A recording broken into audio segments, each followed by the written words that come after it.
guys, this is Tracy from Stampin' Away with Tracy. I want to show you a really cool trick to know how the sizing of your layers on your cards. I created this by just typing the size of the layer on a label and putting it on the paper. And I cut them the exact same size. So, if I'm going to do 5 1/4 by 4 1/2 is my bottom sheet, and I want to decide what the others are going to look like.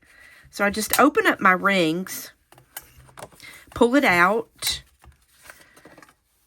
and start playing with the sizes to see how much border I want showing.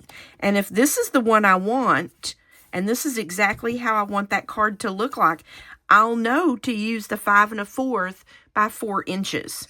And then if I want to do a second layer on that card, pull another card off and see if that's the kind we want. Or do I want to see more beneath it? I think I want to see more of the card below it, the color of cardstock below it. So I go down another one. And that's what I need. And it's 5 by 3 3/4. So now I know exactly on my layering of my card what size I need.